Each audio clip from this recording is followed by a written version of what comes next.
আসসালামু আলাইকুম। সবার আগে বাছাই করা 10টি আন্তর্জাতিক খবর জানিয়ে দেব। প্রথমেই থাকছে শিরোনাম। তবে তার আগে অনুরোধ থাকবে ভিডিওটিতে একটি লাইক দিবেন।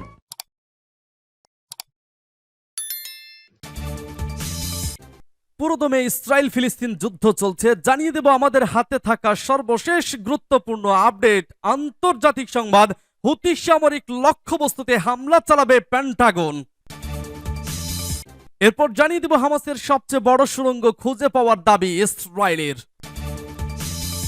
আরো জানিয়ে দেব খোদাকে যুদ্ধের অস্ত্র বানিয়েছে ইসরায়েল, বলছে HRW।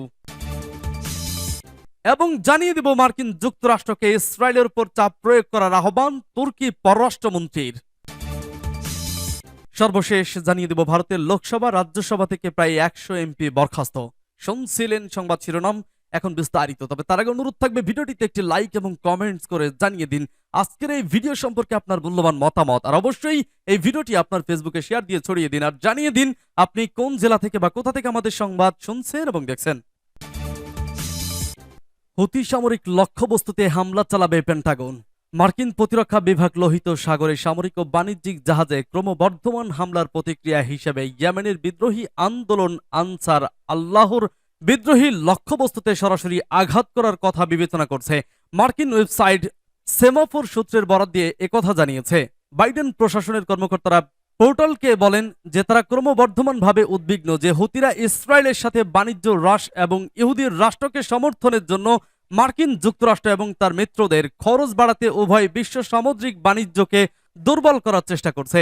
এটি বলছে মার্কিন কর্মকর্তারা ইরানের বিরুদ্ধে একটি বিস্তৃত যুদ্ধের সম্ভাব্য ইন্ধন যোগানোর আশঙ্কার বিরুদ্ধে হুতিদের ওপর হামলার কথা ভাবছেন। সূত্রতাস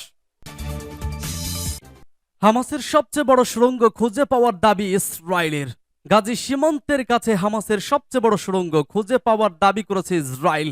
দেশটি বলছে সুড়ঙ্গটি হামাসের অন্যান্য সুড়ঙ্গের মতো সরু নয়, বরং বেশ চওড়া ও এই সুড়ঙ্গটি কংক্রিট ও লোহার গার্ডার দিয়ে তৈরি। এটি গাজা থেকে সরাসরি সীমান্তে গাড়িতে করে হামাস যোদ্ধাদের বহন করে নিয়ে যাওয়ার জন্য তৈরি করা হয়েছে বলেও দাবি করেছে ইসরায়েলি বাহিনী।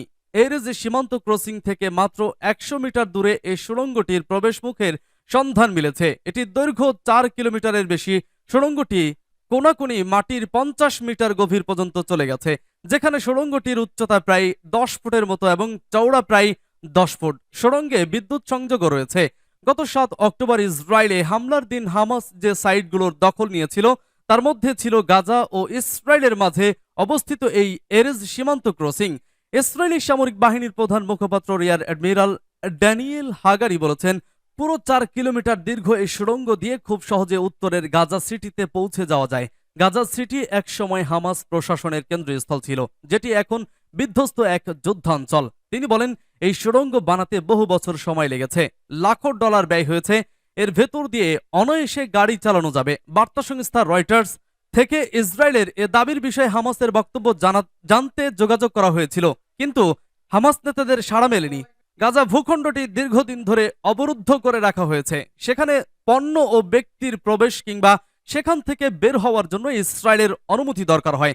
এমন পরিস্থিতিতে গাজায় গোপনে পণ্য আনা নেওয়ার জন্য গুরুত্বপূর্ণ উপায় এসব সুড়ঙ্গ।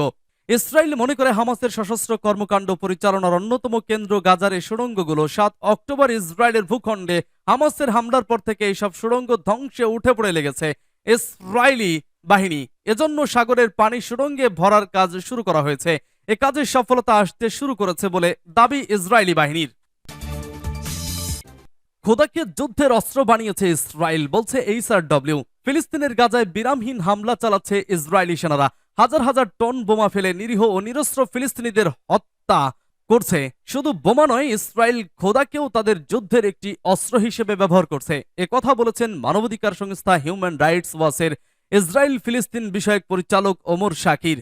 ফিলিস্তিনের যুদ্ধের পাশাপাশি ইসরায়েল সরকার ইচ্ছাকৃতভাবে গাজা উপত্যকায় ত্রাণ প্রবেশের পথও বন্ধ করে দিয়েছে, যেখানে গাজার বাসিন্দাদের 90% বেশি মানুষ এই ত্রাণের ওপর নির্ভরশীল। এতে খাবার, পানি ও জ্বালানি সংকটে গাজাবাসীর জীবন অচল হয়ে পড়েছে। প্রায় 23 লাখ বাসিন্দা কার্যত অনাহারে রয়েছে।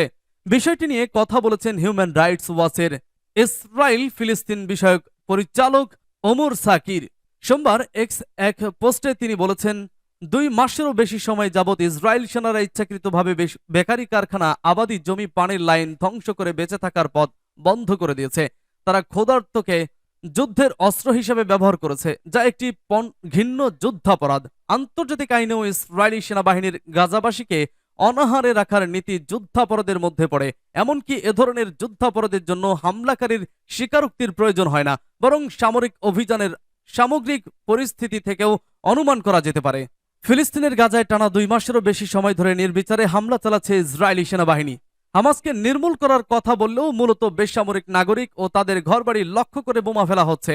হামলা থেকে বাদ যাচ্ছে না হাসপাতাল, মসজিদ, এমনকি শরণার্থী শিবিরও। অবিরাম হামলার শিকার হচ্ছে হাজার হাজার নিরীহ ফিলিস্তিনি।